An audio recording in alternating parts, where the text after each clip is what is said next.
Good morning, students. Once again, I welcome you all on my YouTube channel. Today, we are going to study the third chapter from Vistas. The name of the chapter is Journey to the End of the Earth.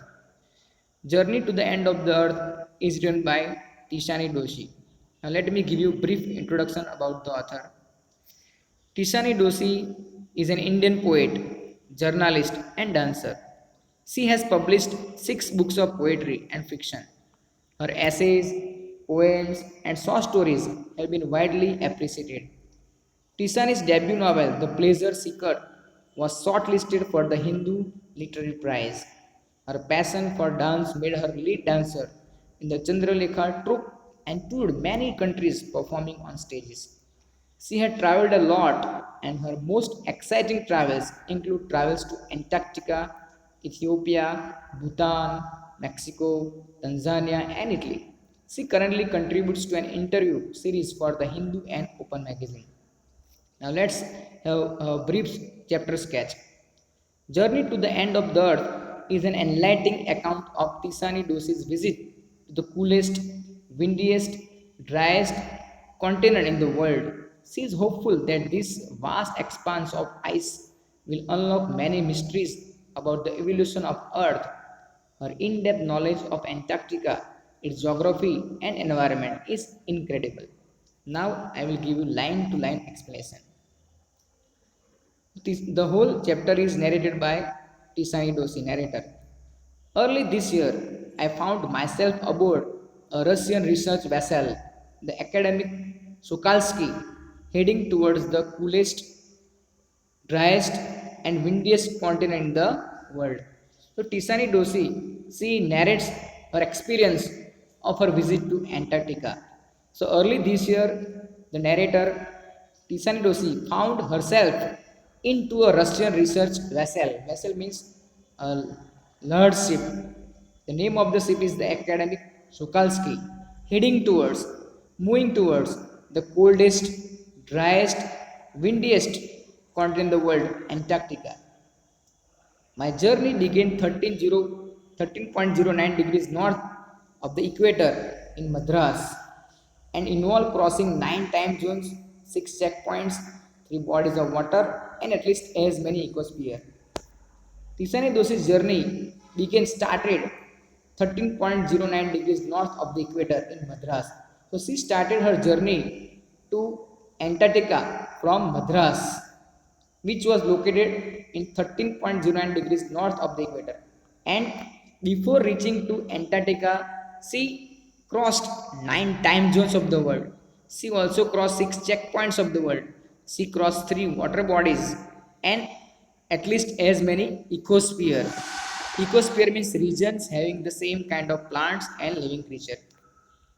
By the time I actually set foot on the Antarctic continent, I had been traveling over 100 hours in combination of a car, an aeroplane, and a ship.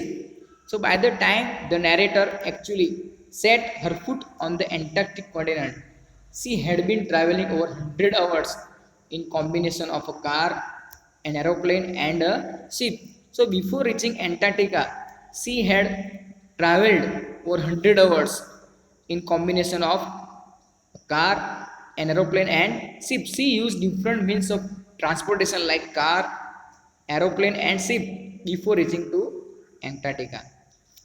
So my first emotion on facing Antarctica's expansive white landscape and uninterrupted blue horizon was relief. So she felt a sigh of relief when she reached Antarctica. So her first emotion on facing Antarctica's expansive means vast, wide landscape and uninterrupted blue horizon. So when she saw a wide landscape of Antarctica and she saw uninterrupted blue horizon, she felt a sigh of relief because she had traveled over 100 hours with the help of different means of transportation like car, aeroplane, and ship. It was a tiresome journey, followed up with an immediate and profound wonder. So, her relief was followed up with immediate and profound great wonder. She was feeling amazed after feeling sigh of relief, wonder at its immensity, its isolation.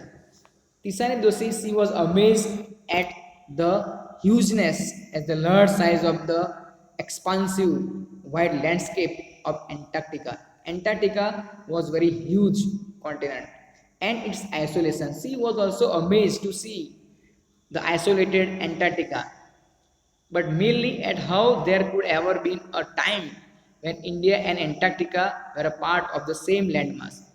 Tisani Doshi, she was amazed more with an idea about how there could have been a time when India and Antarctica were a part of the same landmass. See, it was surprising for her to believe that India and Antarctica were a part of the same landmass, and that's why she was amazed to think how India and Antarctica were the part of the same landmass. Now, part of history.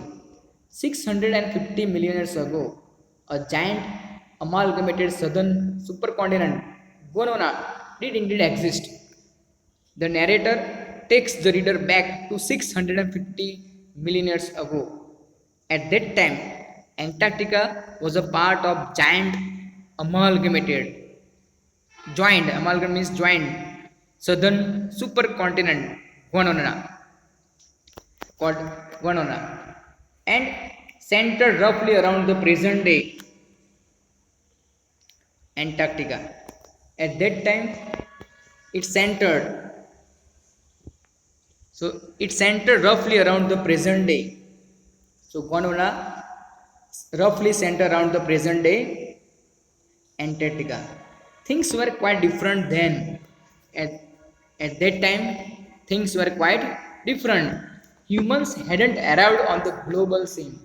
So at that time, humans hadn't arrived. There was no existence of human being. And the climate was much warmer. At that time, the climate was warm, much warmer than now, hosting a huge variety of flora and fauna. The climate was much warmer, which helped to grow a huge variety of flora and fauna. Flora means plants, different types of plants, and fauna means wildlife. So the climate was much warmer, which helped to grow a variety of different types of plants and wildlife. For 500 million years, Gondwana thrived. For 500 million years, Gondwana flourished. Thrived means flourish. So Gondwana existed for 500 million years. But around the time when the dinosaurs were wiped out and the age of mammals got underway, the landmass was forced to separate into countries. But so Gondwana existed for 500 million years and it flourished. But around the time when the dinosaurs disappeared. Wiped out means disappeared, and the place of the dinosaur was taken by mammals. Mammals means the animals that give birth to live babies and feed their young ones on milk. So the place of dinosaurs were taken by mammals. So the age of mammals started. The landmass was forced to separate into countries. So when the age of mammals started, the landmass was forced to disintegrate, separate into countries. It shaped the globe much as we know it today. Eventually, as I said, the landmass broke up and was forced to separate into countries. This shaped our present globe. To visit Antarctica now is to be a part of that history. So here, Tisani Doshi, she talks about the visit Antarctica now is to be a part of that history. If we visit Antarctica, we can say that we are a part of that history. To get a grasp of where we have come from and where we could possibly heading. The visit to Antarctica gives us an idea. Get a grasp means it gives us an idea of where we have come from. So by visiting Antarctica, we can come to know about the past of our globe, where we have come from and where we are where we could possibly heading. Heading means moving. It's to understand the significance of Cordilleran faults and Precambrian granite seals, ozone and carbon, evolution and extinction. So to visit Antarctica gives an understanding the significance, the importance of Cordilleran faults and Precambrian granite seals, ozone and carbon, and evolution and extinction. Extinction means stop existing. So by visiting Antarctica, we can come to know how important Antarctica for the Cordilleran faults, Precambrian granite seals, ozone and carbon, and gradual gradual development of plants, animal life, and extinction. When you think about all that can happen in a million years, it can get pretty mind boggling. Mind boggling means it is very difficult to understand when we think about all that can happen in a million years. Imagine, even it is also very difficult to understand India pushing northwards, jamming against Asia to buckle its crust and form the Himalayas. Even it is also very difficult to understand how India pushed northwards because of the geological phenomena many years ago when India was the part of the Gondwana land. India pushed northwards and jammed against Asia to buckle its crust.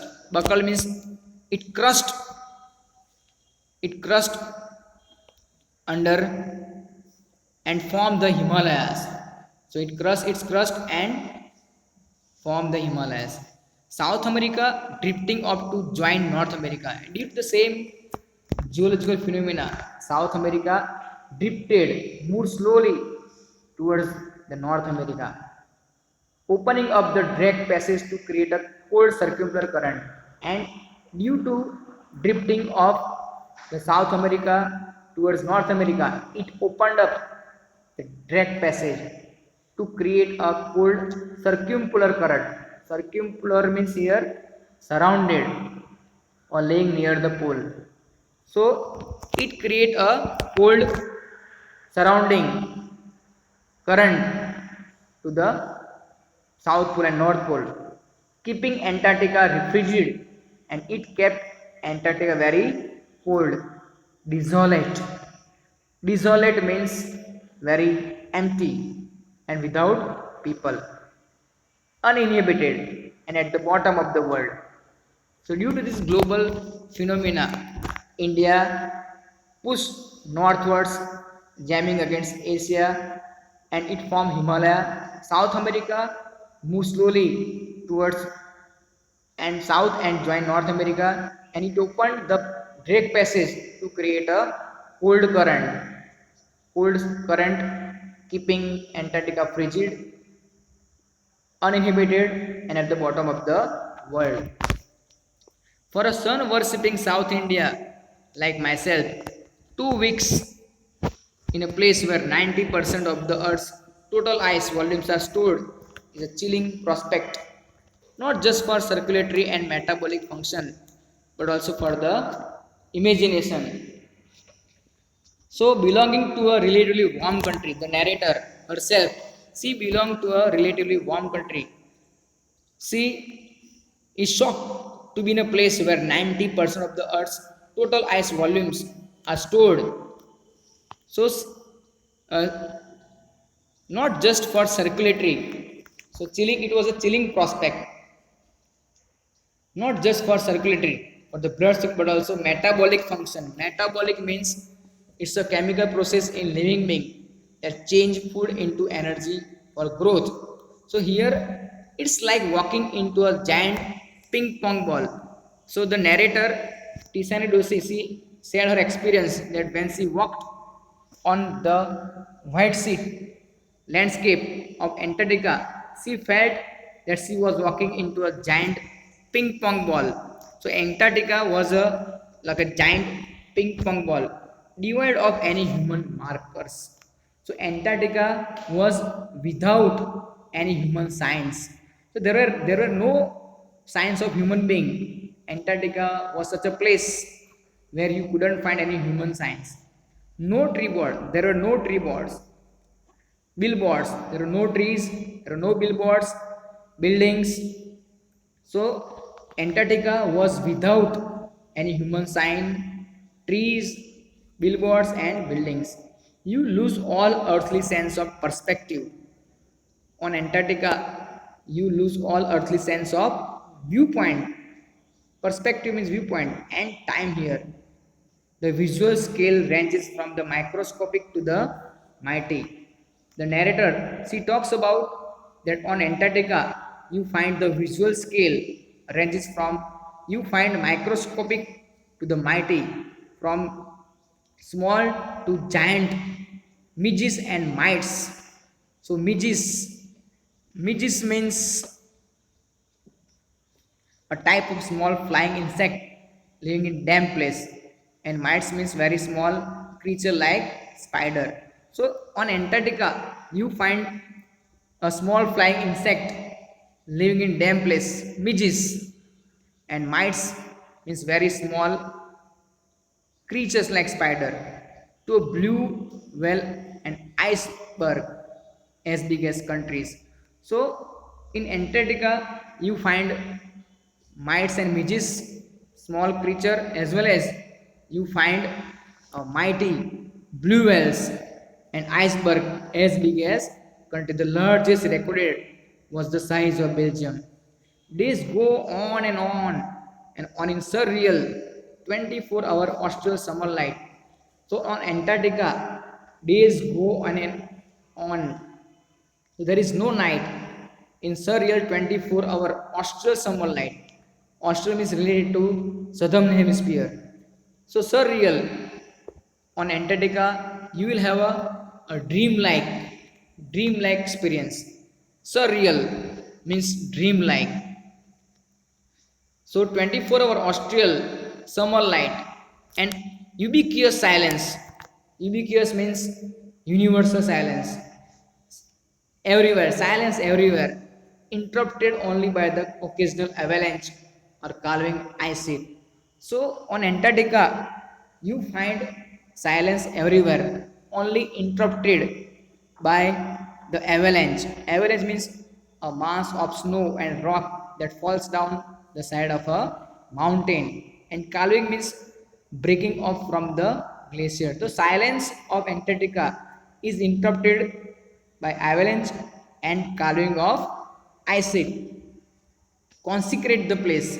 Consecrate means here this experience make memorable, significant. It's immersion that will force you to place yourself in the context of the earth's geological history. And for humans the prognosis isn't good. So for human being the forecast isn't good. The forecast means future of the world is not good. So in this first part, the narrator Tisani Doshi, she described her experience on Antarctica. So this is the first part. I will resume the second part of this chapter in the next video. So thank you all.